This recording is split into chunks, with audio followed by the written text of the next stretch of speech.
With the huge popularity of all-wheel drive these days, it was an interesting choice for Cadillac to release the critically important Lyriq EV SUV with rear-wheel drive only. A year later, the company is ready for most customers to meet the dual-motor, all-wheel drive 2024 Cadillac Lyriq AWD. With more grip and more power, the Lyriq gives exactly what the market wants. But despite 12 months of experience, Cadillac still struggles to combine them properly. Give me more power and performance. The addition of an electric motor to the front axle to complement the rear axle was as you'd expect. The Lyriq AWD is stronger, faster and has more grip on slippery surfaces. Best of all, there's almost zero ratio in the driving range.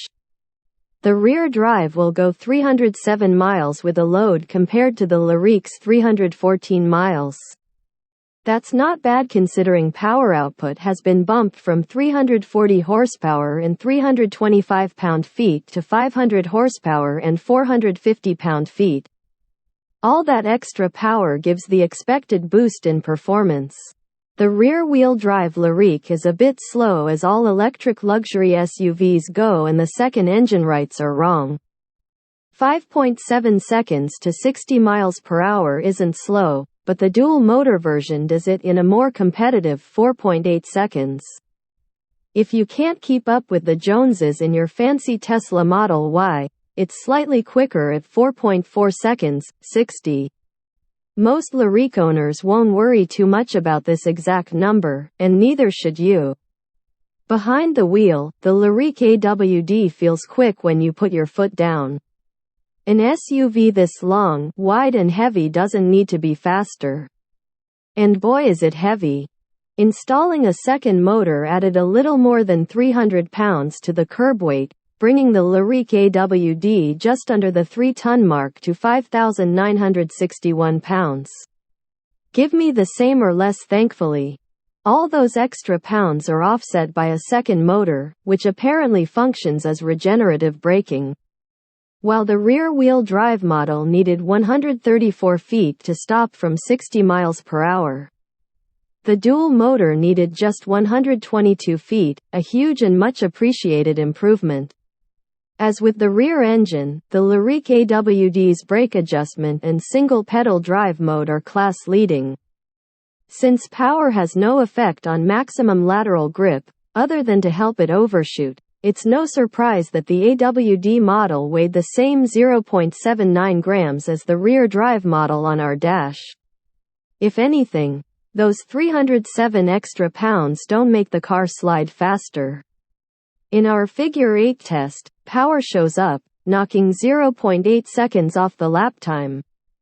With the AWD Lyriq averaging 0.71 grams to knock down a 26.4-second lap to the rear-wheel drive's 0.64 grams to 27.2 seconds. For the driver, this means that the Lyriq AWD is a bit sportier around corners, but it's still not what we'd call a high-performance car. The added stopping power and acceleration allow you to enter and exit corners more aggressively when you want, but the overall grip is unchanged, so you don't carry more cornering speed. Give me context. All-wheel drive is here for bad weather traction and straight-line acceleration, not corner carving. It works well in this regard. During our time with it, the forecast called for a heat wave, so we took the Lyriq AWD over a dusty, sandy dirt road and over gravel to see how it handled loose surfaces.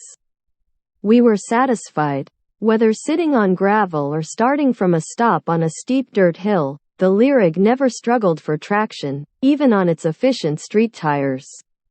Regardless of the surface, the Lyriq's passive dampers continue to impress. Even the added weight doesn't hinder their ability to absorb huge bumps as if they weren't there. It feels like you can go over a speed bump at 40 miles per hour and not even feel it. If you see a lot of potholes on your commute, you're in for a treat. Less so if your pavement has lots of small cracks filled with field by the local road crew. Those huge 22-inch wheels are heavy, and the thin tires do little to drown out all the minor road noise. though most of what enters the cabin is tire noise. Take it over a rough enough road, or turn the stereo up loud enough, and enough vibration will start to rattle some of the interior trim in the back of the cabin. The all-wheel drive Genesis GV70 electrified is quieter inside and has a smoother ride for similar money. Give me some time. What really holds the Lyriq AWD back is what holds the rear-wheel drive model back: quality control. Overall, the car is reasonably well put together. But some of the same issues we talked about a year ago are still present in this 2024 model. Chief among them is the powered charging port door. Last time, it didn't close properly, causing the wind to whistle at highway speeds. This time, it refused to close at all until a technician reset it, and even then it didn't sit clean enough. This isn't some new feature on an AWD car, so the fact that it still doesn't work properly can't be excused. Similarly, there was twice as much difference in the panel gap between the front doors and windshield pillars on the passenger side as on the driver's side. Cadillac has been building the Lyriq for a year now, so it should be able to fit all the parts just right. We were also hoping to see some improvements elsewhere in the car.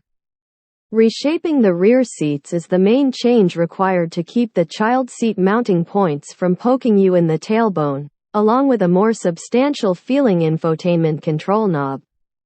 But some rearranging of the digital instrument cluster and infotainment screen combo to see everything around the steering wheel can be done via an over-the-air (OTA) software update. A slightly looser sound quality than the similarly stylish AKG stereo. At least we knew that Cadillac wouldn't give us all-wheel drive, front trunk, if the rear-wheel drive model, which doesn't have to put a motor under the hood, didn't have all-wheel drive. Considering Tesla has been installing frunks in dual-motor cars for a decade, this is still overlooked. We were also disappointed to discover that Cadillac's lane keeping and cruise control systems are completely ineffective when the industry-leading Super Cruise hands-free driving system is not engaged. It's amazing how the car can go from handling itself confidently in Super Cruise mode, with your full control under certain conditions, to staying in its lane and struggling to maintain a set speed on hills and descents under normal cruise control and lane keeping. It amazes.